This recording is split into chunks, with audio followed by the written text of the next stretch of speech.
Silicon city ಬೆಂಗಳೂರಿನಲ್ಲಿ ಹಾಡ ಹಗಲೇ ಪುಡಿ ರೌಡಿಗಳಿಂದ ಅಟ್ಯಾಕ್ ಆಗಿರುವಂತಹ ಘಟನೆಯಾಗಿದೆ. ಬೆಂಗಳೂರಿನಲ್ಲಿ ರೌಡಿ ಶೀಟರ್ ಮೇಲೆ ಡೆಡ್ಲಿ ಅಟ್ಯಾಕ್ ಆದಂತಹ ಘಟನೆ ಇದು. ಸಾದಹಳ್ಳಿ ಗೇಟ್ನ ಹೋಟೆಲ್ನಲ್ಲಿ ಘಟನೆ ನಡೆದಿರುವಂತಹದ್ದು. ಲಾಂಗು ಮಚ್ಚಿನಿಂದ ರೌಡಿ ಶೀಟರ್ ಮಂಜುನಾಥನ ಕೊಲೆಗೆ ಯತ್ನವಾಗಿದೆ. ಹೋಟೆಲ್ನಲ್ಲಿ ರಾಜಿ ಸಂಧಾನದ ವೇಳೆ 4ರಿಂದ ಆಗಿರುವಂತಹ ಅಟ್ಯಾಕ್ ಇದು. ಈ ವೇಳೆ ಮಚ್ಚನ್ನ ಹಿಡಿದು ಹೋಟೆಲ್ಗೆ ನುಗ್ಗಿದ 4ರಿಂದ ಕೃತ್ಯವಾಗಿದೆ. ಮಚ್ಚಿನೇಟಿಗೆ ಮಂಜುನಾಥನ ಕೈ ಕಟ್ಟಾಗಿದೆ, ರಕ್ತಸಿಕ್ತವಾಗಿದೆ ಹೋಟೆಲ್. ಘಟನೆಯ ಭಯಾನಕ ದೃಶ್ಯ ಸಿಸಿ ಕ್ಯಾಮೆರಾದಲ್ಲಿ ಸೆರೆಯಾಗಿದೆ. ಚಿಕ್ಕಜಾಲ ಪೊಲೀಸ್ ಠಾಣೆಯಲ್ಲಿ ಈ ಘಟನೆಯ ಕುರಿತು ಎಫ್ಐಆರ್ ಕೂಡ ದಾಖಲಾಗಿರುವಂಥದ್ದು. ನೀವು ಕೂಡ ವಿಜುವಲ್ಸ್ ಅನ್ನು ಗಮನಿಸ್ತಾ ಇದ್ದೀರಿ. ಹಾಡ ಹಗಲೇನೆ, ಯಾರ ಭಯವಿಲ್ಲದೇನೆ ಸಾರ್ವಜನಿಕರೆಲ್ಲರೂ ಕೂಡ ಅಲ್ಲಿ ಕೂತಿರ್ತಾರೆ ಹೋಟೆಲ್ನಲ್ಲಿ. ಏಕಾಏಕಿಯಾಗಿ 4ರಿಂದ 5 ಜನ ನುಗ್ತಾರೆ, ಮನಸ್ಸೋ ಇಚ್ಛೆ ಚುಚ್ಚುತ್ತಾರೆ, ಕೊಚ್ಚಲೋಕೆ ಯತ್ನ ಮಾಡ್ತಾರೆ. ಮೊದಲೇನೆ ಪ್ರೀ ಪ್ಲಾನ್ ಮಾಡ್ಕೊಂಡಿದ್ರು ಅನ್ನುವಂತಹ ವಿಚಾರ ಗೊತ್ತಾಗ್ತಾ ಇರುವಂಥದ್ದು. ಒಂದು ಕ್ಷಣ ಅಲ್ಲಿದ್ದವರು ಕಕ್ಕಾಬಿಕ್ಕಿ ಆಗಿಬಿಟ್ಟಿದ್ದಾರೆ, ಆತಂಕಕ್ಕೊಳಗಾಗ್ಬಿಟ್ಟಿದ್ದಾರೆ. ಇಲ್ಲೇನಾಗ್ತಾ ಇದೆ ಅಂಥೇಳಿ ಒಂದು ಕ್ಷಣ ದಿಗ್ಭ್ರಮೆಗೊಳಗಾಗಿರುವಂಥದ್ದು. ನೀವು ಕೂಡ ವಿಜುವಲ್ಸ್ ಅನ್ನು ಗಮನಿಸ್ತಾ ಇದ್ದೀರಿ. ರೌಡಿ ಶೀಟರ್ ಮಂಜುನಾಥನ ಜೊತೆಗೆ ಸಂಧಾನ ಮಾಡಬೇಕು ಅಂಥೇಳಿ ಮತ್ತೊಬ್ಬ ರೌಡಿ ಶೀಟರ್ ಕರೆದಿರ್ತಾನೆ. ಮಂಜುನಾಥ ಮೊದಲೇನೆ ಬಂದು ಹೋಟೆಲ್ನ ಒಳಗೆ ಕೂತಿರ್ತಾನೆ. ಅಕ್ಕಪಕ್ಕ ಎಲ್ಲ ಜನ ಇರ್ತಾರೆ. ಏಕಾಏಕಿಯಾಗಿ 4ರಿಂದ 5 ಜನ ಕಿಡಿಗೇಡಿಗಳು ಕೈಯಲ್ಲಿ ಮಚ್ಚು ಲಾಂಗನ್ನು ಹಿಡ್ಕೊಂಡು ಹೋಟೆಲ್ಗೆ ನುಗ್ಗುತ್ತಾರೆ. ಅಲ್ಲಿ ದಾಂಧಲೆಯನ್ನು ಶುರು ಮಾಡ್ತಾರೆ. ಮತ್ತಷ್ಟು ಡೀಟೇಲ್ಸ್ ಅನ್ನು ಕೊಡ್ತಾರೆ ನರಸಿಂಹಮೂರ್ತಿ. ದೂರವಾಣಿ ಸಂಪರ್ಕದಲ್ಲಿ, ನೇರ ಸಂಪರ್ಕದಲ್ಲಿ ಜಾಯ್ನ್ ಆಗಿದ್ದಾರೆ. ನರಸಿಂಹಮೂರ್ತಿ, ಈ ರೌಡಿ ಶೀಟರ್ ಮಂಜುನಾಥನ ಮೇಲೆ ಅಟ್ಯಾಕ್ ಮಾಡಿರುವಂಥದ್ದು, ಅಟ್ಯಾಕ್ ಮಾಡಿದವರು ಯಾರು, ಏನಿತ್ತು ಇವರ ಹಿನ್ನೆಲೆ ಏನು, ಜೊತೆಗೆ ಯಾವ ಕಾರಣಕ್ಕೆ ಅಟ್ಯಾಕ್ ಆಗಿರುವಂಥದ್ದು, ಏನೆಲ್ಲ ಡೀಟೇಲ್ಸ್ ಸಿಗ್ತಾ ಇದೆ ಅಂತ ಹೇಳಿ? ಪ್ರೇಮ, ಕಳೆದ ಮಂಗಳವಾರ 24ನೇ ತಾರೀಕು ಬೆಂಗಳೂರಿನ ಏರ್ಪೋರ್ಟ್ ಬಳಿಯ ಸಾದಹಳ್ಳಿ ಗೇಟ್ ಇಲ್ಲಿ ಒಂದು ಕೃಷ್ಣ ಸಾಗರ ಹೋಟೆಲ್ ಅಂತೇಳಿ ಇದೆ. ಆ ಹೋಟೆಲ್ನಲ್ಲಿ ಮಧ್ಯಾಹ್ನ 12:30 ಸುಮಾರಿಗೆ ಈ ಮಂಜುನಾಥ ಹೋಟೆಲ್ನ ಒಳಭಾಗಕ್ಕೆ ಬಂದಿರ್ತಾನೆ.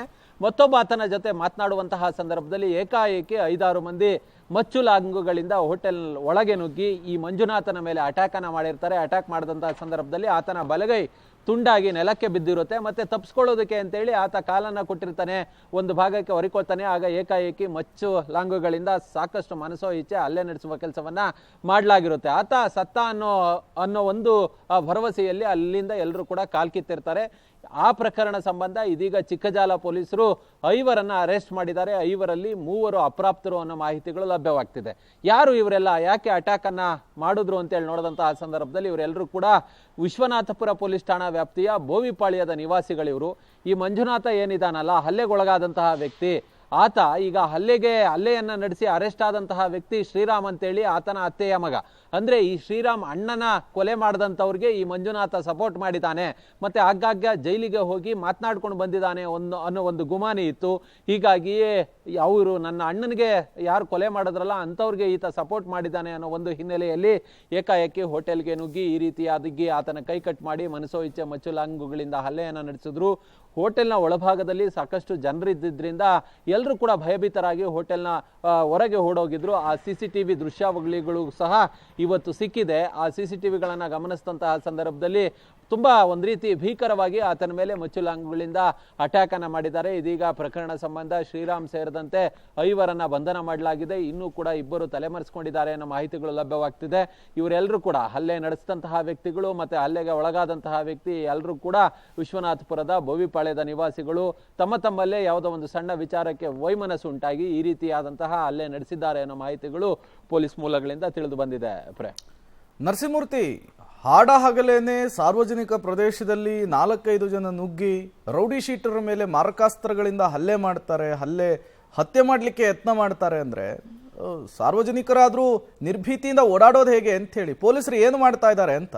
ಪ್ರೇಮ, ಕಳೆದ ಮಂಗಳವಾರ ಈ ಘಟನೆ ನಡೆದಿದ್ದು. ಅಂದ್ರೆ ಅವತ್ತು ಪ್ರಕರಣವನ್ನ ದಾಖಲು ಮಾಡಿಕೊಂಡಿದ್ದಂತಹ ಪೊಲೀಸರು ಆರೋಪಿಗಳನ್ನ ಹೆಡೆಮುರಿ ಕಟ್ಟಿದ್ದಾರೆ. ಅದರಲ್ಲೂ ಕೂಡ ಮಧ್ಯಾಹ್ನ ಜನರು ಇರುವಂತಹ ಪ್ರದೇಶ, ಹೋಟೆಲ್ನ ಒಳಭಾಗಕ್ಕೆ ನುಗ್ಗಿ ಈ ರೀತಿಯಾಗಿ ಹಲ್ಲೆಯನ್ನ ನಡೆಸ್ತಾರೆ ಅಂದ್ರೆ ನಿಜಕ್ಕೂ ಎಲ್ಲೋ ಒಂದ್ ಕಡೆ ಯಾವ ಮಟ್ಟಿಗೆ ಕಾನೂನು ಸುವ್ಯವಸ್ಥೆ ಇದೆ ಅನ್ನೋ ಪ್ರಶ್ನೆ ಕಾಡುತ್ತೆ.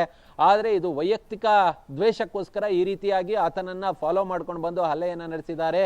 ಅವರೆಲ್ಲರನ್ನ ಕೂಡ ಕಾದು ಕುಳಿತುಕೊಂಡಿರೋದಕ್ಕೆ ಸಾಧ್ಯವಿಲ್ಲ. ಹೀಗಾಗಿ ಯಾರು ಹಲ್ಲೆಯನ್ನ ನಡೆಸಿದ್ರೋ, ಮಚ್ಚುಲಾಂಗಗಳಿಂದ ಅಟ್ಯಾಕ್ ಮಾಡಿದ್ರೋ ಅಂತವ್ರನ್ನ ಬಂಧನ ಮಾಡುವ ಮಾಡುವ ಕೆಲಸವನ್ನ ಮಾಡಿದ್ದೀವಿ ಅನ್ನೋ ಮಟ್ಟಿಗೆ ಪೊಲೀಸರು ಹೇಳ್ತಿದ್ದಾರೆ. ಆದ್ರೆ ಈತ ಮಂಜುನಾಥ ಮತ್ತೆ ಈಗ ಆರೋಪಿತ ಸ್ಥಾನದಲ್ಲಿರುವಂತಹ ವ್ಯಕ್ತಿ ಶ್ರೀರಾಮ್, ಈ ಇಬ್ಬರೇನಿದ್ದಾರೆ ಇವರಿಬ್ಬರು ಕೂಡ ರಕ್ತ ಸಂಬಂಧಿಕರು. ಮತ್ತೆ ಈ ಇಬ್ಬರ ಮಧ್ಯೆ ಒಂದಷ್ಟು ದ್ವೇಷ ಉಂಟಾಗಿತ್ತು. ಇದೇ ಕಾರಣಕ್ಕೋಸ್ಕರ ಹಲ್ಲೆಯನ್ನ ನಡೆಸಿದ್ದಾರೆ. ನಾವು ಅವ್ರನ್ನ ಘಟನೆ ನಡೆದಂತಹ 2-3 ದಿನದಲ್ಲೇ ಅರೆಸ್ಟ್ ಮಾಡುವ ಕೆಲಸವನ್ನ ಮಾಡಿದ್ದೀವಿ ಅನ್ನೋ ಮಟ್ಟಿಗೆ ಪೊಲೀಸರು ಹೇಳ್ತಿರೋದು.